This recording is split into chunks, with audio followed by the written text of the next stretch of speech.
I played super fast. I played faster than the kid too. Good evening, everybody. Welcome to Top Deck Heroes, your number one source for all of your universe's news, I guess. We have a regular host tonight, myself, It's Sean weird O'Brien. saying that, right? Kevin Broberg, Jesse Cervini, and Tim Keefe. So Tim's been busy the last couple of weeks. Let's start with him right at the top of the hour with the news. Yeah, so some cool stuff on the Drawfest. Not a whole lot that we can talk about usefully. They showed off their how to play rulebook a little bit. That's looking really nice. They showed off some extra rares. Those look really nice. Mm-hmm. We can't show them to you because we're not Jesco. They talked about their Street Fighter board game stuff they are going to sell out of their supply soon. So if you're interested in that, it's kind of last chance territory. All they have left is sitting at the warehouse now, my understanding, or it seems like. Yeah, and it's basically they clarified that secret rares are probably we believe they're gonna take ultra rare slots. Okay. It sounds like they weren't 100% certain on that. Wait, secret rares? Oh, secret rares. Oh, secret rares, not special so rares. Extra rares will be uncommon slots. Those are the foil alternates. Yeah. Secret rares, which are presumably distinct cards, but some people are hoping they're foil alternates, but they're probably distinct cards. They're gonna take an ultra rare slot when you get one. So those slot will be.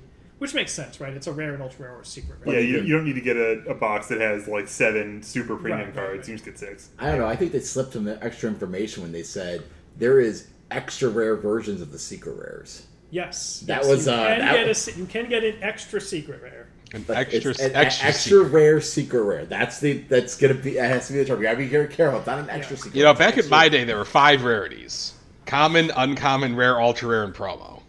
Starter exclusive. Oh, starter exclusive. Back in my 6. day, there were 5 rarities: common, common 2, uncommon, uncommon 2, and rare. Damn it. Wow. Or was it just uncommon 3? I think there was like uncommon 4 in Fallen Empires or something. Double secret probation. That wasn't actually my double back secret in my probation. Day. That was back in my day. I remember getting $1 packs of Fallen Empire at the little convenience store in the South Hills Mall in Poughkeepsie. All right. Yeah. I'd like to play Magic with Odyssey. Anyway, sorry. Yes. At any rate, it looks like Jasko's going to put us on double secret probation. Double secret what? Double secret probation. Tim Keefe, have you ever seen Animal House? No. Don't. It's a waste of time. It's not a classic. It does not age well. It's not as good as Revenge of the Nerds, and that movie's also very creepy. It also does not age well. Was it made in the late 70s to the early 1980s, I think. Late 70s. Animal House was 78. Yeah, Animal House was 78, but I think Revenge of the Nerds is 1980. A New Hope was like 76, wasn't it? No, that was 78. Yeah. Anyway, Tim Keefe, is there any other news? No, I didn't think about that. Just the previews that have been going out. So today we got an article with a couple new previews in it. They've been rolling out the how to play videos. Some of them have new cards, some of them don't. I think we didn't get to the one from last Wednesday, so we'll have 4 total cards to talk about today. Nice. Before we do that, though, let's take a quick break. 77. Thank you. Lesson 3. Foundations. Foundations are the backbone of your deck. They represent the character's history, training, and personality. Foundations in your hand can be used to block rival attacks. Or you can play Foundations on your turn to build them for later use. Once built, you can use the abilities on Foundations in your stage. Foundations in your stage can also be committed to play for an ability or to help play other cards. To commit a card, rotate it sideways.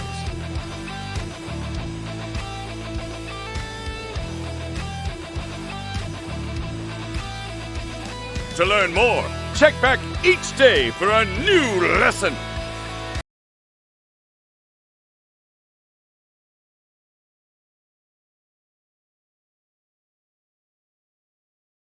And we're back. Alrighty, so let's get right into our next segment where we have some previews. I've selected the previews in a random order. The hosts don't know what they are. And I guess we'll just get right to it. Let's start with an action card. Blue cards are fun. Mm-hmm. We have Plus Ultra. It's a 2/5 with a +5 mid block. That's not very good. It's got all 12 symbols. Yep. And it says, when attempting to block with this card, reduce the speed of that attack to 0. It also says, and that's just static text, that just happens. And then it has some weird symbol, first enhance. UA. UA, okay. Discard a momentum, double your attack's speed or damage. So, I've seen this card before, and that's not the same. No. Correct. This was back in Gen Con 2019. Yes. Back in the before 4. Yeah. Before 4. This was a giant version of Plus Ultra was given out. And Where is that now? I think I Chris wonder. Smith had it and sold it. Yeah. I don't know who has We it. don't know who has it now. In any event, at that time, I don't remember if the enhance was any different, but the block was a 0, and we've kind of been dreading that ever since, right? Like, are they actually going to print this thing? Because it's kind of silly. I remember, so I played John Wild a little while ago, and that character really hates when you play a 9-speed attack. It's really uncomfortable, and I don't have a lot of great tools for it. And, I would have killed, I really love Nightmare Tears and Cool and Focus, and especially Flame Aura. And I would have killed to have any of those cards on any of her symbols at all. And now every character in the game is going to get a +1, +0 block version of this? Holy crap, I was in heaven. I couldn't wait for this set to come out, just to let me start playing that deck again and terrorizing everyone with it. And I'm not sad that we're getting this version instead. Yeah, this seems more fair. I mean, plus if you're a UA character, for discard of momentum, you get cats on any attack that you want. But it's on the first enhance. Oh, I okay. think the original, I'm not sure the original one was first enhance on that. No, the original was just double. Oh, the original was just straight cats, right? Yes. Yeah. It was straight speed double. or damage cats. Yeah. And so I like that improvement too. I think these are upgrades, these are frankly, to both- the design. Yeah, so discard momentum for probably 5 speed or 6 damage. You figure on average if you're using it. That's fine. Especially the speed part of it. Being Yeah, able to yeah, take the your speed is 6 a bigger It speed stays in attack the and back pool, here. correct? It doesn't get removed. It's just. Does it have a cost on it? It actually hangs in your pool? Yeah, it's just, when attempting to block with this card, reduce the speed of your rival's attack to 0. Yeah. And the enhance is The discard enhance momentum stays in the pool. colon. Yeah, discard momentum Yeah. colon. Yeah. So, Actions are staying in the pool. We love it. Yeah. Spirit shot. but that's boys. not even fair. What if I play a spirit shotgun? It gets +13 damage or some nonsense like Hey, that. I had a 45 damage spirit shotgun stare me in the face last weekend. I laughed at it. It was turn 2, Sean O'Brien. Oof. I laughed at Oh, he had like the roughest streak of the schedule. I think he played all 3 of us. it. Yeah. That Jiffy Jammer didn't. We'll talk about that in a minute. All right, so let's move on to our next preview. The image here is really bad, but it's All Might. He's a 530 with All Earth and Good. It says, form once per turn, permanently reduce your character's hand size by 1 to draw 3 cards. Enhance commit, your Fury or Punch attack gains powerful X. X equals the number of cards in your hand. And then there's some reminder text about powerful, but I think we all know what powerful does at this point. I think it's great that it's on there. I love reminder text. Love reminder text. Love powerful. Pretty happy about the whole 8 hand size temporarily thing. That's pretty neat. Yeah, so he's going to be pretty interesting to play out because you get, for a few turns, you get to be an 830 and a 730. And a 630 is pretty average. And then, but so for the first 4 turns of activating that ability, you're in pretty good shape. So that's going to get you through turn 4, turn 5, and your character feels really good at that point. And if they drag the game out longer, much like if somebody drags the fight out against All Might longer, All Might's going to be in some trouble. Yeah. Oh, see, he reminds me of, like, I'm playing Genesis in Universes, right? I start the game with all my resources, and then I spend them all. Start strong, struggle later. Yeah. Yeah, and what's going to be really interesting is to see what people do on, like, turn 1 going second with this guy. Do you activate it to get the super-powered version of the Rochester Online Tournament rules with the 3 extra cards? Or do you say, okay, I have 30, I'm going to sit on that, I want to get my cards when I can maybe attack with them? I mean, after the event over the weekend with Remulus, well, not over the weekend, a couple weeks ago, Remulus won as a 5-hander. Yes. And I think a lot of that had to do with drawing 2 extra cards at the start of the game. I can't wait to play standard with all these All Mights because I will definitely you don't start with this one, but you go get it when you're like, I need to kill you, and I'm like, I'm gonna attach it on there, get it ready, and then you're just like, F. I'm like, all right, 6, let's go to 9. Yeah, kind Good of the luck. same way too. I'm really interested to see how decks that play this will give your first attack powerful 6. It's fine, but everyone's good at blocking once, right? Yeah. Can And they do it again? yeah, exactly. And I can imagine times where like you start attacking them and they just like they sell out to block. Yeah, you haven't formed. You're a 5-hander. I don't care. You don't have anything. You're like, oh yeah, draw 3, slam another move, play 2 draw effects, powerful 7, kill you. Yep. Yeah, it's going to be obviously powerful. Really large number is a very scary and potentially potent ability. There's probably some throws you could put it on. Realistically, I think we've seen one for Deku even. Mm-hmm. But powerful 7ing your throw is. That you're expecting to get half blocked is you're only netting 4 on that, or 3 depending on odds and evens. But even then, yeah, I mean, then if you can play a long string and say give it powerful 4 at the end, like that's so good. Yeah. I mean, that's as good as powerful 7 on a throw that you're going to get blocked. Yeah, and there's an interesting tension between wanting to get some momentum for the powerful Yes. and wanting to not have the game take that long. I mean, I like the idea of you could just threaten it every time and just like. It's just like give it to like you're just like I'm just gonna keep doing it like if like they don't start doing stuff like it's just like all right, toss it all in. What do you got? I sure do love the powerful keyword, and I think this character gets put even another cool layer, like a couple cool layers on top of that, as well as the entire rest of the game that he plays around. So sweet design. All right, next we have an attack. We have Point Blank Incineration. It's a 5/3 with a +3 low block, 3 mid for 6. It is a Colonel Mustang attack. It's got all death and fire, fury and stun 1. Enhance, if next attack you play this turn is a... Mid. I think that's a mid symbol. Attack, it gets +3 speed. If you blast mids deep, you're gonna get some bonus out of it. And it matches a symbol with Sense of Morals. Good card to work with us. So this is an interesting card in Bakugo specifically. Yeah. Right? And even more so in the rival deck matchup. Because Bakugo wants you to block his attacks. Here we have a 3 speed with a stun on it that does 6 damage. They're probably not going to want to take it. You're probably going to get your clear off, and then you get to put speed on something that maybe now you can activate Bakugo's damage enhance on. And, if you're playing against the Deku in sort of the rival deck matchup, you say this. If he names mid, well, okay, your attack's back at credit. If he names mid and you have a non-mid attack, you feel a little better even. And so it kind of plays into the mind game of that matchup a little bit too. And I think it's really important for the rival decks to have dynamic games back and forth. I mean, I think that was the biggest improvement with the Cowboy Bebop rival decks is that, even experienced players could have dynamic, interesting games with out-of-the-box Spike and Vicious. Yeah. We know this because we demoed the shit out of those. Yeah. I love this character set, and this is like kind of checking off my favorite things. Right? This is just a slow mid that says, yeah, please block me, sucker. Mm-hmm. And 6 is a lot of damage based off of what we've seen so far for the My Hero previews. Yeah, 6 is above average as opposed to just being merely average in this set.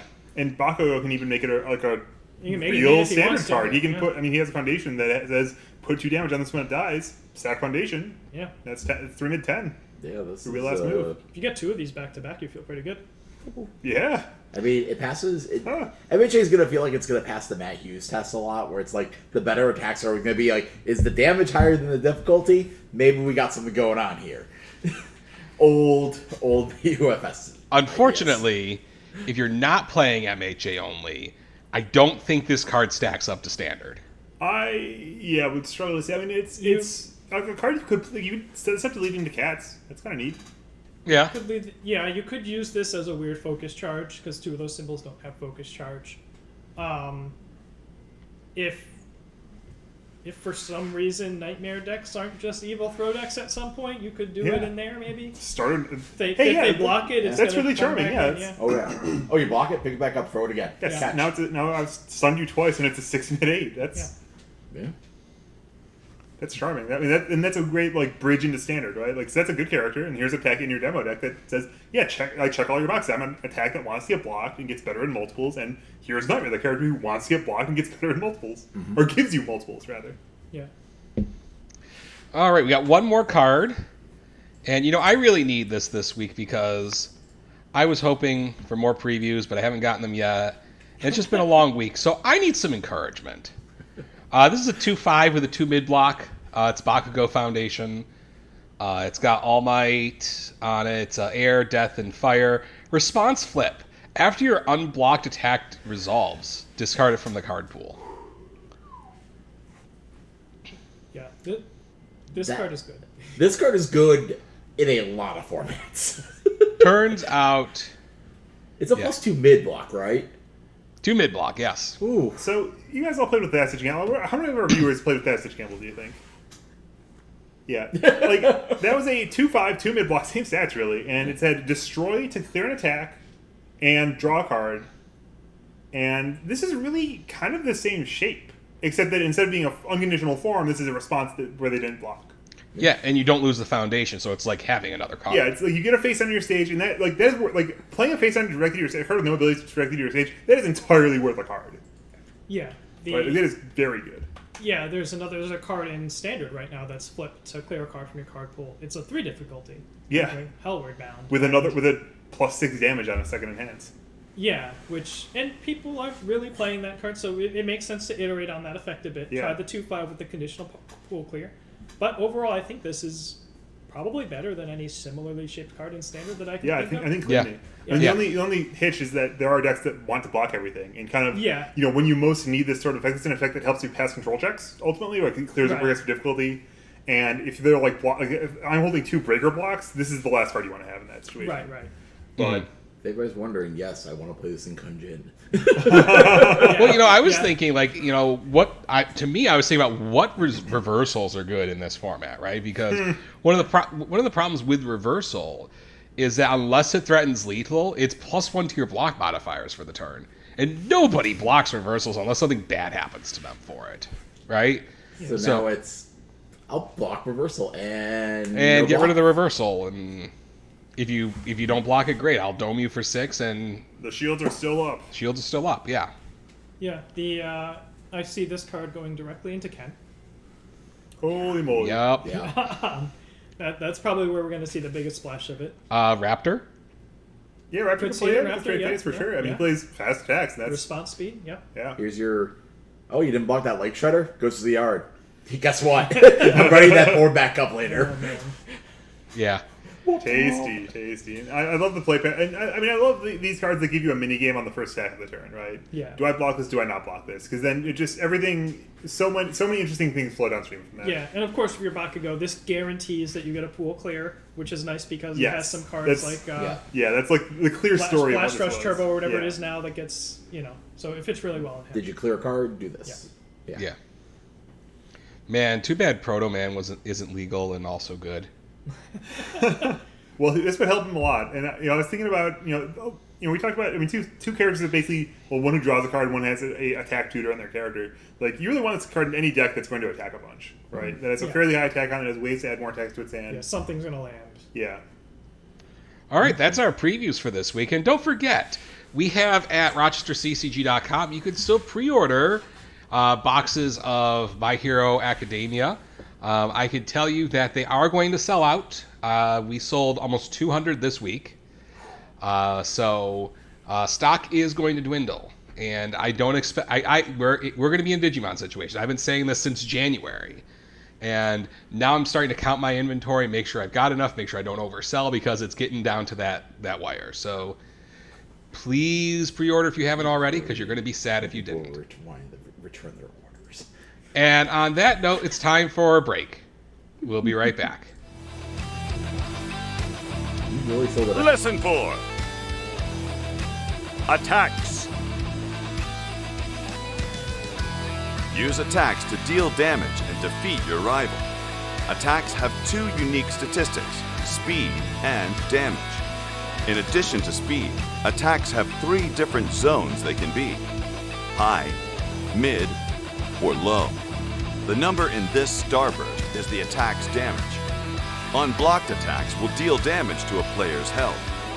Most attacks will also have keywords. Some keywords are just descriptive, like punch or fury.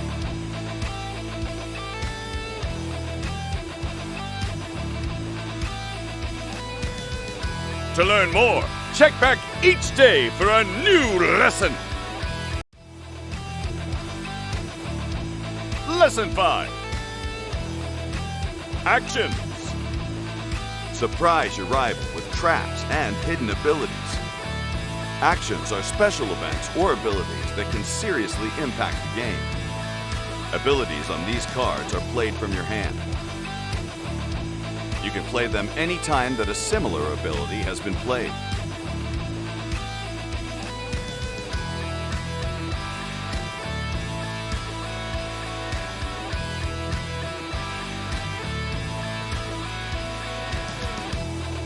To learn more, check back each day for a new lesson.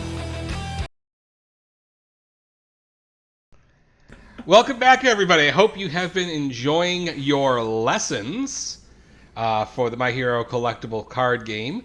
Next, we're going to talk about an event that happened this weekend that was absolutely ridiculous. Truly unique. But it was definitely one of the most interesting streams I've watched. I don't usually watch streaming Universe's games, but these guys were they were awesome to watch. So this last weekend, our friends over at Unfun Stuff, who we didn't promote at all last week because we're a bunch of horrible people here and forgetful, had an event.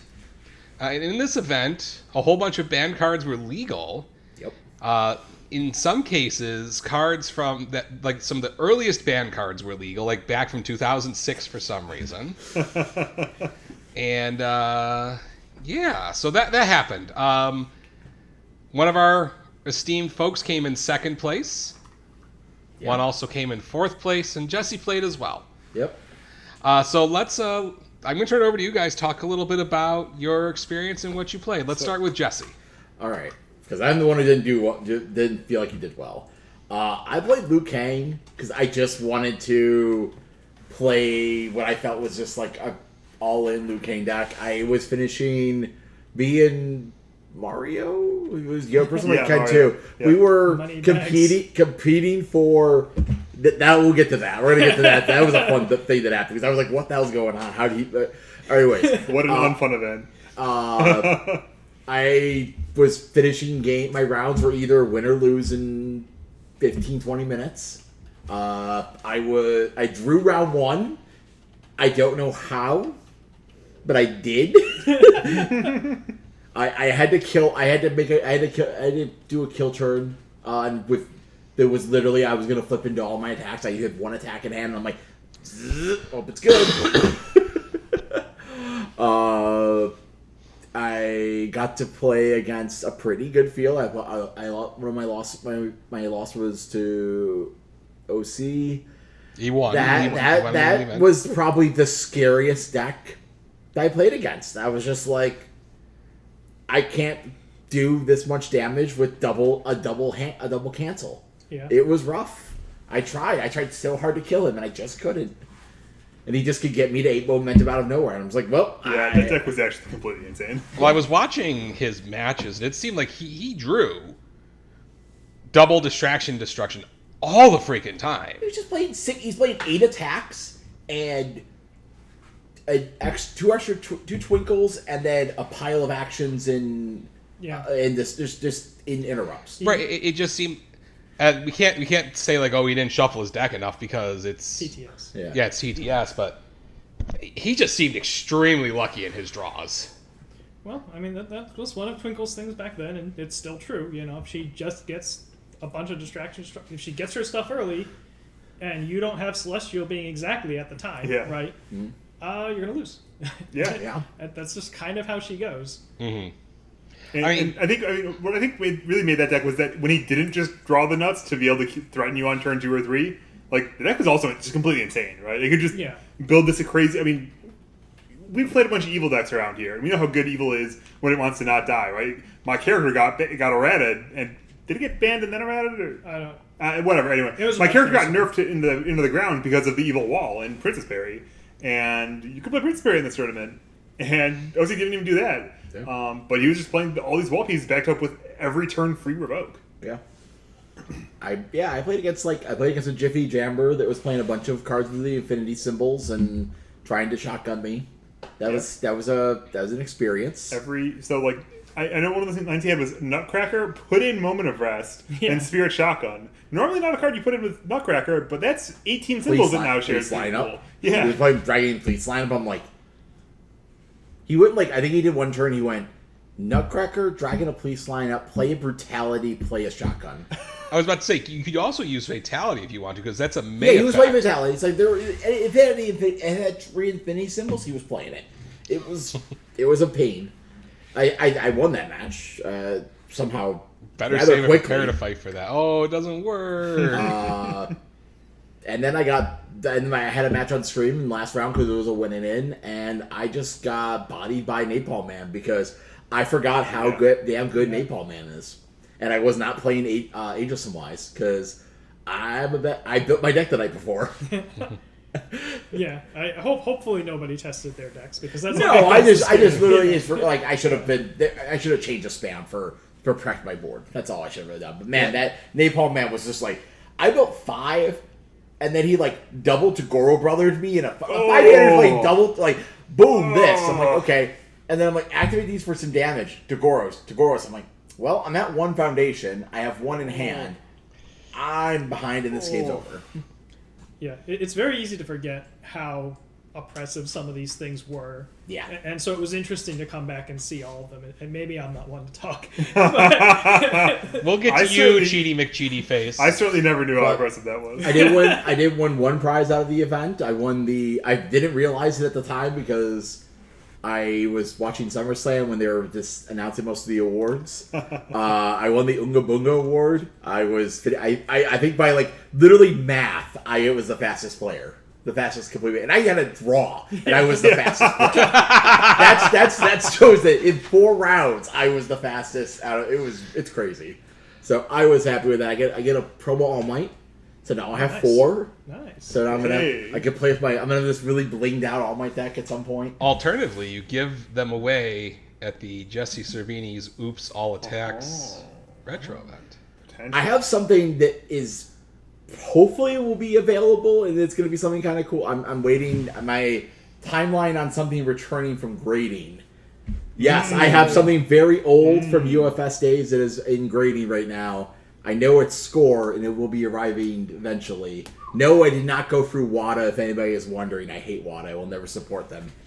But you'll see it soon. But anyways, we'll bring that up at a later date. All right, Kevin Broberg, since you are the second least cheating person in this event at the table, tell us about your day. Yeah, so I had a wonderful time. I don't know if I've actually played Goro before, actually. And, what a blast of a character. I played more banned cards than most people in this event. Most people were playing a banned character, or really just most people were just playing banned characters. Yeah, there were some people playing... there were 4 decks running Voldo, 16 Woodman's Leaf Shields. Yes, and 4 God, Woodman's don't... Spirals. Yeah, the extra caveat, yeah.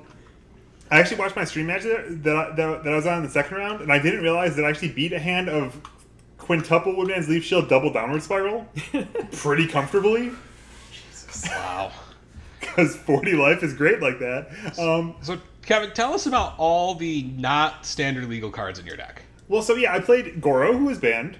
I played Shadow Slicer, which is banned, and holy crap, that card is insane in Goro. And I played Summer Heat, because drawing cards is great in a 4-hander, and we knew this from the Retro event that got him banned in Retro, where he was playing 8 draw card foundations. Yes. Didn't you also play Nailed It? Oh yeah! That's right, yeah, and so one of the other... bonus rules we had for this tournament were Woodman's Leaf Shield is legal up to 16 copies, because Jose loves Woodman's Leaf Shield, and we all love Woodman. Woodman's great.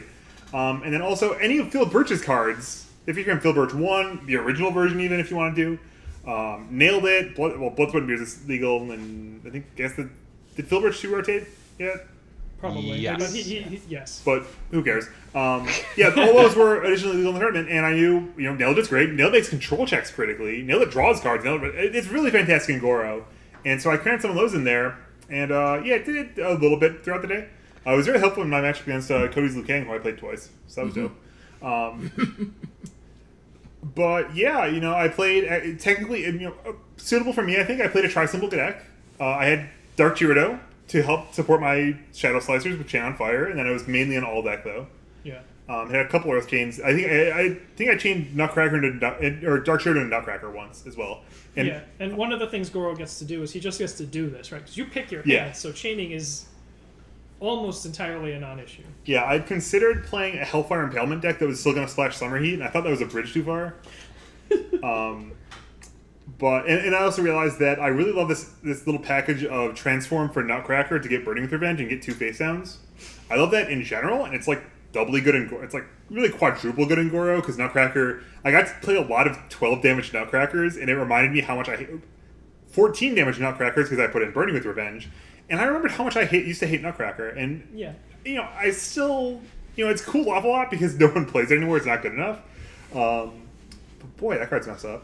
And I got to do kind of the whole breadth of the Goro experience, right? I got to Shokan Prince shut down people. I got to massacre them with 20 damage strings out of nowhere. I got to stumble my way through kill turns where I successfully played around one thing, but then walked face first into Revoke or vice versa.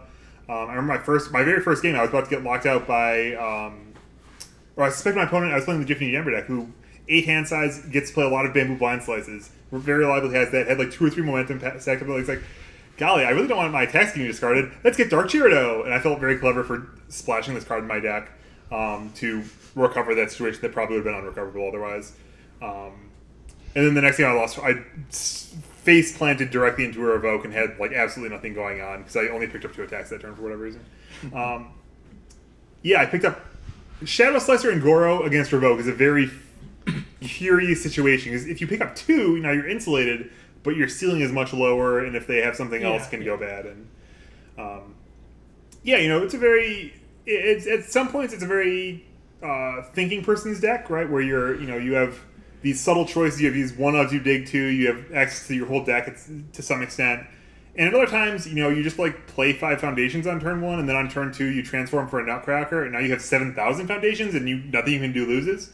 And you just have 40 life and no one can kill you all day, which is really kind of just the ultimate story of this deck. Unfortunately, my understanding though is at the end of the day, your opponent didn't have to deal 40 damage. Turns out Kevin Broberg came in 2nd place in the tournament. What did 2nd place get again for the prize? It was supposed to get Stone Nothing, which is a idea I had pitched that.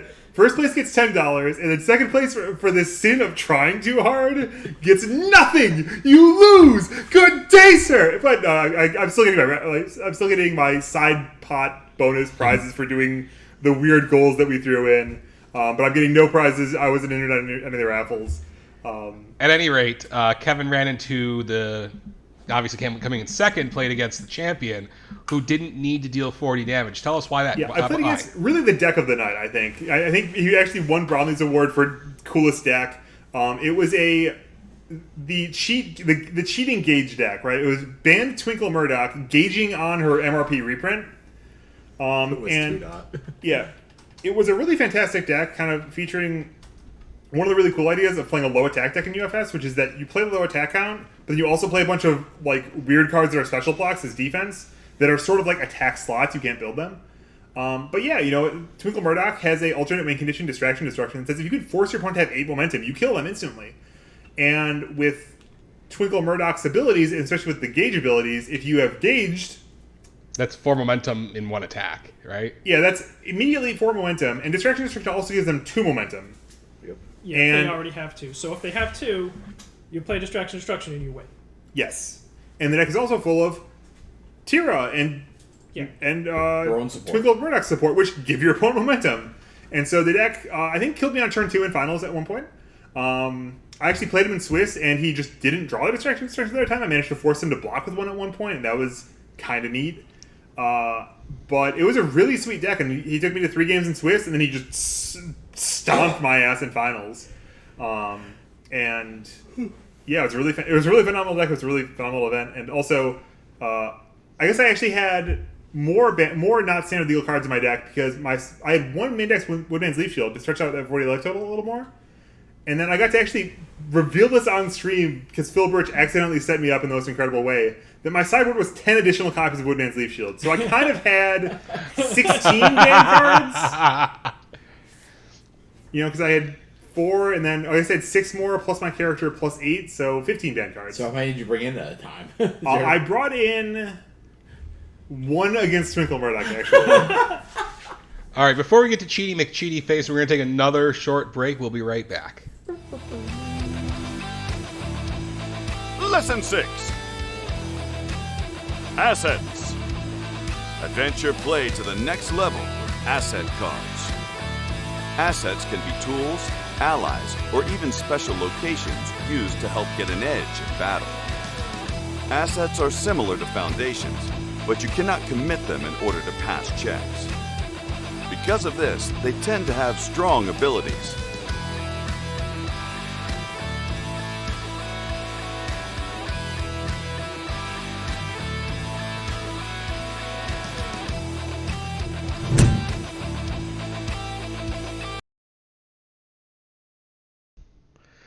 All right, welcome back. So the last hero needs to talk about their deck is the true cheater. The True most cheater. unfun in the whole event. All right, honestly. Scumbag Tim Key, tell us about your deck. Yeah, so going into this event, I was having trouble coming up with something I wanted to play. Because, I never wanted to play any of these decks at the time, right? I never wanted to play Napalm. I never wanted to play Goro. I'm just as these decks come along, I never want to be that guy. So, the idea of playing any of these was kind of boring to me because I had already long since, processed and given up on them. But somewhere in some You side... did like Cassandra.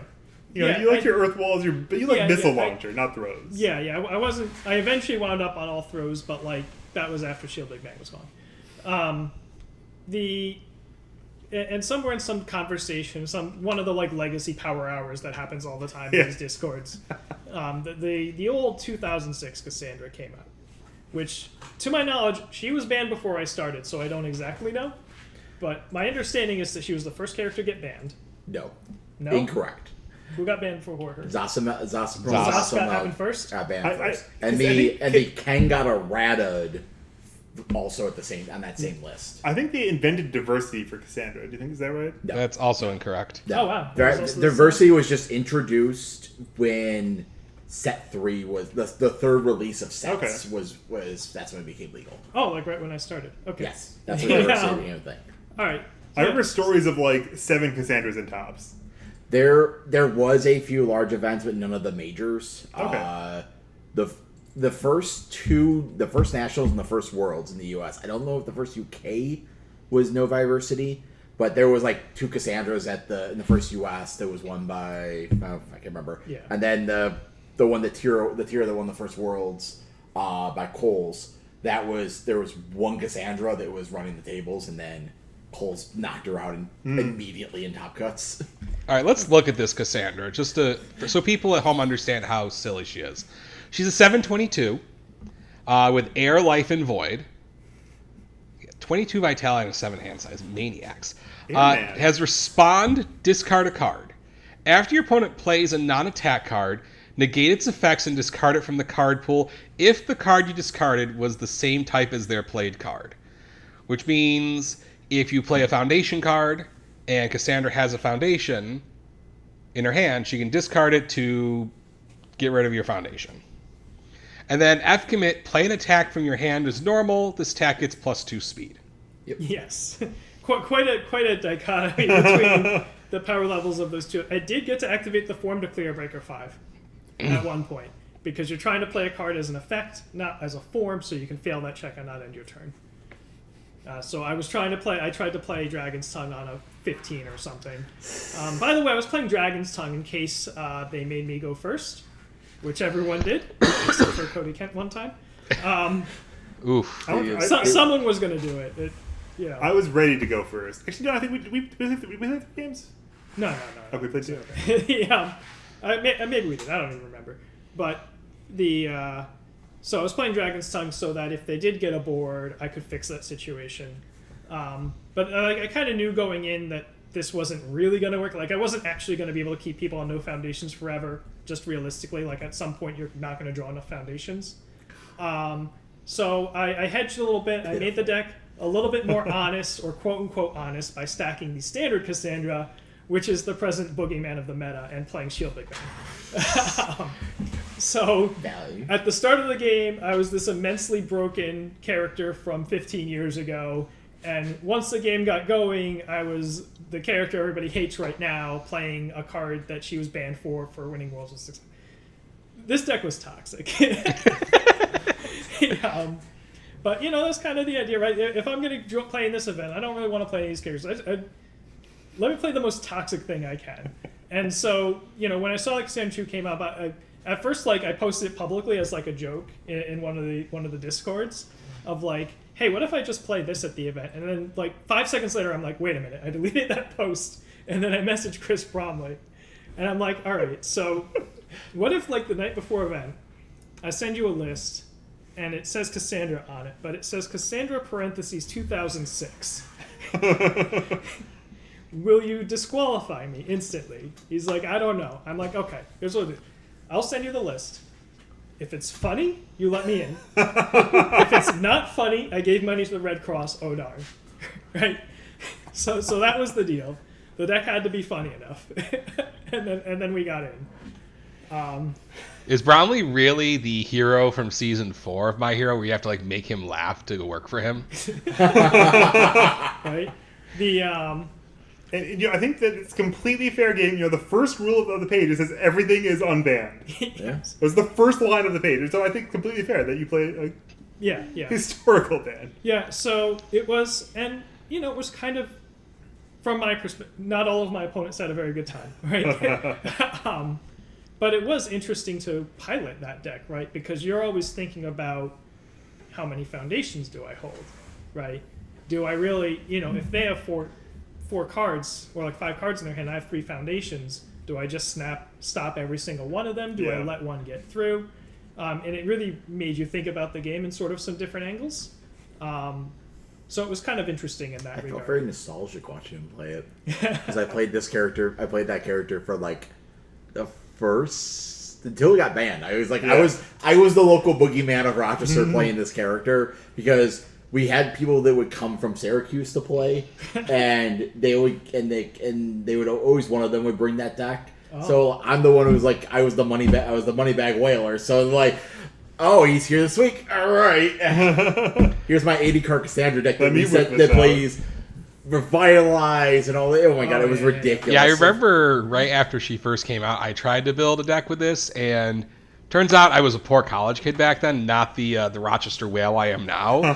So my deck sucked.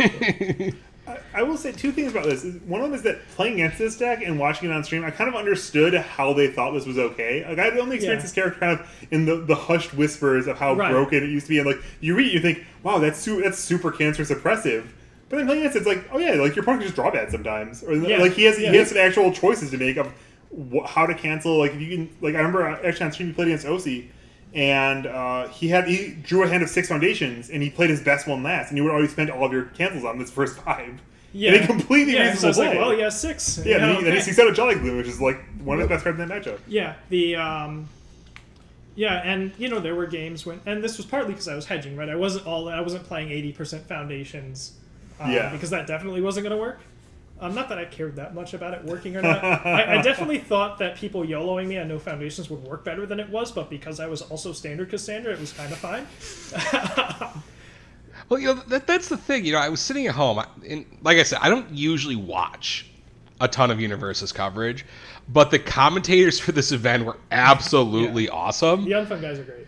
And it turns out they just like talked about how much of a scumbag you were for the first hour of the event.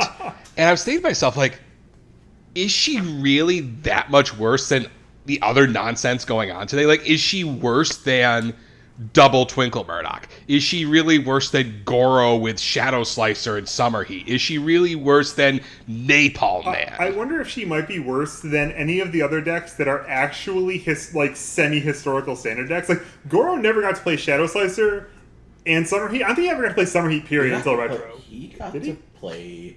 He got to play Shadow Slicer for sure, yes. But he never got to play it together with Summer Heat. Yeah. No. He never got to play Summer Heat. He never got to play Shadow Slicer. Well, I was going to say something about Scarlet Meteor, but Twinkle Murdoch sure as hell didn't get to stack. Yeah, and that was kind of part of the interesting part of the experiment. Was like, okay, well, let's bring back one of the original sins of the game, right? The character that when I started, my first game was against Sanakaruru, and so I didn't get to play the game. And when we finished that game, I died to some Tiamat rampage or whatever. Like, you think this is dumb? Wait, you see this thing that's banned? Like, Cassandra was that character that everybody brought up, right? It's like, I don't know, maybe Downward Spirals like that now. You think that card's stupid? Look at this thing. And so it was interesting to get to play as it and to see how it stacked up against the maximally stupid stuff of 2021. Mm-hmm. Yeah, and I felt like, any match of yours I watched, the ones we got to see, it didn't feel like completely one-sided to Cassandra. Like, it felt like your opponent had plays because they were also playing stupid stuff. Yeah. I don't think I had any, blowout matches. The worst blowout I was involved in was getting dunked by Goro Shadow Slicers. Yeah. It was sort of the other way around. If I had to play you, I had one plan, and it was I'm going to play I'm going to hope a fatality resolves. And then I'll bang your character, and then I'll play my foundations and hope it's good. That was my only plan. That was the only plan I had ever. Like, I heard we was going on. I'm like, well, I got one plan, and it's not great. It was also interesting to see different people approach it differently, right? So, OC, we played a 1.5 hour semifinals, at which point I just decided I didn't care about winning anymore. And the way he wanted to play, he said, I don't want to give you any extra review steps by playing foundations. So he just held on to a bunch of extra cards for most of the match. And, so part of the reason I wanted to press the giant red button was easy finding that 5 foundations. I'm like, whatever. If I get to the finals, they're probably going to DQ me anyway. I'm just going to blow up everything. I didn't really think about how bad of a play it was. I'm just like, I don't care if this is a bad one. The commentary was actually saying he was clutching the throw that whole time. They were just saying, yeah, he should just jammed it. He should just played it. I was surprised that he hadn't already. Yeah. And then I completely forgot about the throw and what actually would happen if I did this. But I blew up the world, and then I got an 8-speed for bazillion throw in my face. So the other thing we got to talk about is the integrity of the results. So during the final round, they made the claim. They decided to auction off. Did they auction off 8th place? Twitch chat said it would be funnier to auction off 8th place, and that they should do it. And then said Sam Tate would have came in 8th place. Sam and then someone bought somebody else a ticket in 8th place for $110 or some nonsense like that. Yes, somebody bought a spot into 8th place, and that's you know what? The absurdity of this event, and the fact that all that money went to charity in the end, awesome. Yeah, and in the end they raised $736, over $700 something like that for the Red Cross. It was really good. Yeah, really phenomenal result. Yeah, so hopefully they do this again, but not for a long time. Yeah, I think they've talked about doing. They won't do this exact thing. Obviously, if they do this again, they're not going to let people come in with whatever their favorite legacy power characters from Rescue. But they could probably old dog new tricks. Old dog. I mean, I'd like to play Yoshi Tor, where my assets are foundations, and I match a symbol with Cassandra. They have an auction and/or contest to just say what's the most unfun final secret boss to do in the event as a secret ballot, and then one person gets the nod and gets to enter with it. Right. I like that idea. So. Thanks to the Unfun Stuff, they put on a really, really good show. The commentators, Phil Birch and Bromley and rotating cast of rotating everyone else. cast. Yeah, Was in I commentated my own round awkwardly. Or I commentated my own round. You commentated your kind of just played. Yeah. Yeah.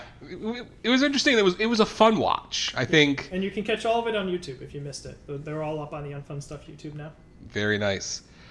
So coming up at some point in the future, there's still the Updog tournament. Now on TTS. Huh? Now on TTS, so we'll be able to play. And we've hinted at this a couple times, but our next event, we don't have a date yet in mind, is going to be a retro event. Yep. So start getting your retro juices going for... we've already decided on a name. I have. It's Jesse Cervini's Oops All Attacks tournament. Yep. It is retro, so we'll give away some prizes. We'll have a good time. Yeah, and I mean, even above and beyond everything else from this event, I think there were a lot of really great ideas on how to run fun events in the future online. Yeah. I think the bonus prize round at the end of here's my spreadsheet of goofy prizes we put up. I think that's phenomenal. Yeah. And to be clear, everyone who played against me did get a prize for having to deal with this crap. And Kevin got a bonus prize for being the secret boss. OC and I both are getting foil Soul Calibur characters. Yeah. Very nice. All right. I think that's it for tonight. That's all we have. Just a reminder, once again, to go to rochesterccg.com to pick up your pre-orders for My Hero Academia. And, of course, to buy any other Universes cards you need. In fact, even that stupid broken Cassandra. I believe I have a couple more in stock if you want them. 81 cents. 81 cents we What sold a bargain for that history! for a piece of history, one of the most broken characters in history. 81 cents. There was not a good picture of it on the internet, so I had to buy one from Sean to take a picture for TTS. And on that note, everybody, it's time to end. Thank you for watching. We'll be back next week. Thank you. Good night. Good night, everybody. Did you know?